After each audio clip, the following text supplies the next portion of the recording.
उदाहरण संख्या 9.4 है। एक -3 के मीटर लंबा चालक तार।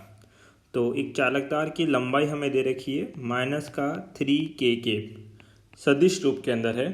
लंबा चालक आई के प्लस 2 जे के प्लस 3 के मीटर पर सेकंड के वेग से हमें वेग का मान दे रखा है कितना, आई के प्लस ऑफ 2 जे के प्लस ऑफ 3 के और ये मान किस में है बेटा आपके पास, मीटर पर सेकंड में। से आई के प्लस 3 जे के प्लस के टेस्ला। कितना चुंबकीय क्षेत्र बेटा आपके पास, आई के प्लस ऑफ 3 जे के प्लस ऑफ के टेस्ला। चुंबकीय क्षेत्र में गतिशील है। तो चालक के सिरों के मध्य विभवांतर ज्ञात करें। तो विभवांतर का सूत्र हमने क्या पढ़ा था बेटा आपके पास, minus of V vector cross of B vector dot of L vector. अर्थात पहले वेग और चुंबकीय क्षेत्र का हमें सदिश गुणा ज्ञात करना पड़ेगा। तो वो हम किससे निकालते हैं बेटा आपके पास, मैट्रिक्स मेथड से। उसके लिए क्या करेंगे बेटा, एक मोड बनाएंगे। यहाँ लिखेंगे आई के जे के और के। पहले क्या लिखा है, वी वेक्टर। तो वी वेक्टर के गुणज लिखेंगे। आई के का गुणज कितना है, 1। जे के का गुणज कितना है, 2। के का गुणज कितना है, 3। फिर बी वेक्टर लिखेंगे। आई के का गुणज है 1, जे के का गुणज है 3 और के का गुणज कितना है बेटा आपके पास, 1। इनका V vector cross of B vector गुणा क्या आएगा, आई केप। ठीक है, फिर आई केप को छुपा लो बेटा। 2 केप गुणा 2 गुणा 1 कितना लिखोगे, 2। और 3 गुणा 3 क्रॉस गुणा करते हैं, माइनस साइन। 3 गुणा 3 कितना हो जाएगा बेटा, 9। ठीक है, वापिस से इसको मिटा देते हैं। अगला गुणा देखें बेटा। नेक्स्ट आएगा माइनस का क्या, जे केप।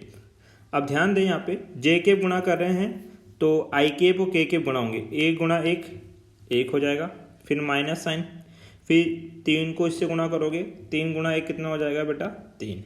फिर प्लस है क्या लिखोगे, के केप। अब के केप का गुणा करेंगे। तो जब के केप गुणा कर रहे होंगे तो क्या क्या करोगे बेटा आप लोग, आई केप और जे केप को गुणा।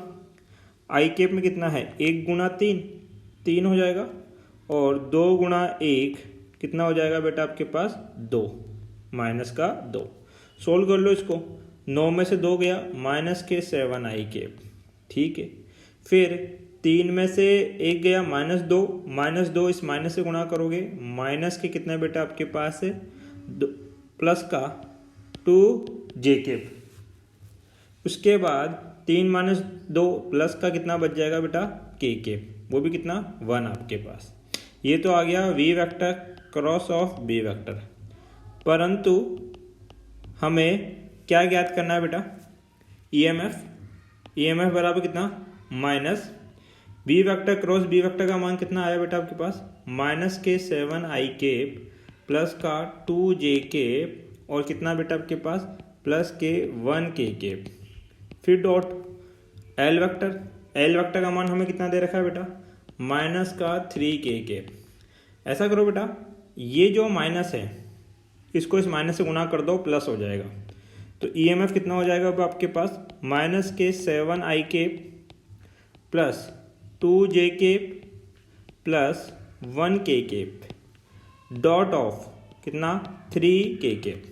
अब डॉट गुणा में केवल के केप अवेलेबल है, तो के केप से गुणा होगा, बाकी सारी टर्म 0 हो जाएगी। इधर के केप में 3 है, इधर 1 है, 3 गुणा 1 कितना हो जाएगा बेटा, 3, क्या आ जाएगा, वोल्ट। तो हमारा जो विभवांतर है वो कितना होगा बेटा, 3 वोल्ट।